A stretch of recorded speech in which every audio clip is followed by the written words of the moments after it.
In Chinese tradition, there's a preparation period before the New Year celebration itself, and the post-celebration. The preparation period usually happens in the week before the turn of the year, and it's just as important as the celebration days themselves. For us this year, this preparation period will begin around February 10th. This is the best time to start cleaning the house. It's when you sweep, organize, fix what's broken, throw away what's no longer useful, and donate what's just sitting there that we won't use anymore.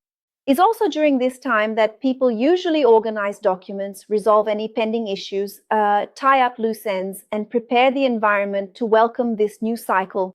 And what about cutting your hair? Cutting your hair is also done before the turn of the year, never on New Year's Day itself, so it doesn't symbolize cutting off the luck that's coming our way. And buying new clothes? Yes, that too. Buying new clothes is also done during this period, and setting aside donations is also part of this phase. In other words, everything to prepare for the new phase, everything we talked about in the previous video regarding preparation, happens in this period. Now, if things are a mess, meaning if the house is very cluttered and there's a lot to do, what are you going to do? Start earlier? But for what? Because we want to finish before February 17th? That's for this year, okay?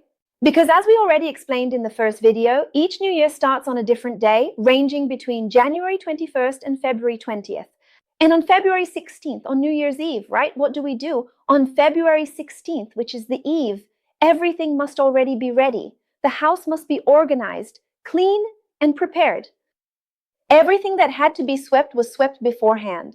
What was meant to be thrown away has already been thrown away. Whatever needed resolving has been resolved. There's nothing left to do now. Why? Because the eve isn't a day for doing, it's a day for being. Chinese New Year's Eve is one of the most important moments of the entire cycle. It's the day of the family reunion dinner. Traditionally, it's the time when families gather to cross into the new year together. It's that moment when everyone returns home. It's the strengthening of close bonds, the comforting sense of belonging, of continuity, of family lineage. Here, the focus isn't on going out to parties, clubs, or bars. Family is family. This moment is experienced at home with those closest to you. And at this dinner, food plays an absolutely central role, but it's not just about eating, it's about what each food symbolizes. Dishes vary greatly from region to region in China, but some symbols are very common. Fish, for example, appears very frequently. But why? Because the word for fish, which is yu, has the same pronunciation as the word for abundance.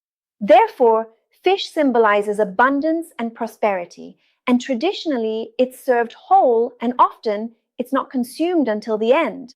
And why? To symbolize that this abundance continues for this entire year, which is starting now. In many regions, especially in northern China, it's also common to eat those stuffed dumplings, which have a shape similar to those ancient Chinese coins. Why? Because they symbolize wealth and prosperity. In other regions, that glutinous rice cake appears. Why? Because its name means, the translation of its name, right, means higher year. That is, it symbolizes growth, progress, and continuous evolution. Long noodles are also common, representing what? Longevity. And here there's an important symbolic caution. You don't cut the noodles. The longer the better. Why? Because the idea is to wish for a long and continuous life.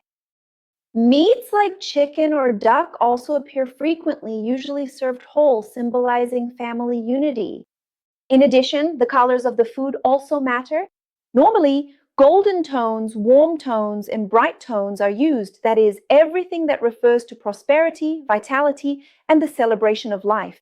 And this dinner isn't usually a rushed dinner. It's experienced with presence, with calmness, with respect for the elders.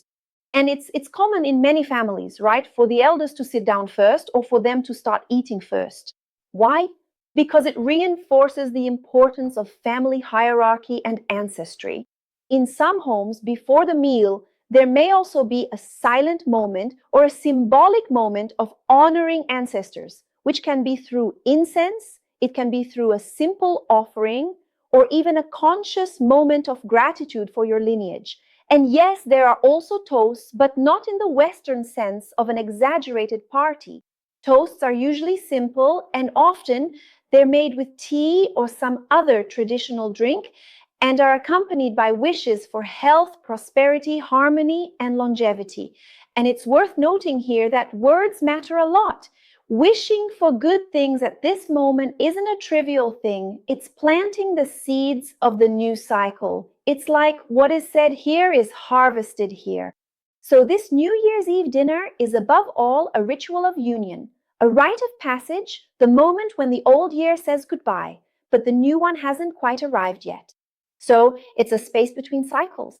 And with that, eating together on this night is to declare to the new year, the year that is about to begin, this communion. It's to declare that no one will walk alone and that the family, the history, and the bonds remain alive. And then after this dinner, the new cycle can finally begin. In the next video, I'll talk about the first day of the Chinese New Year, what this day represents, how it's lived, what's traditionally done, what's avoided, where honoring ancestors comes in, family life, and the meanings behind this symbolic start of the year. And I'll also show you how it's possible to follow and experience this day with respect and awareness, even without being Chinese and even without living in China. If you have any questions, write them in the comments and we'll see you in the next video.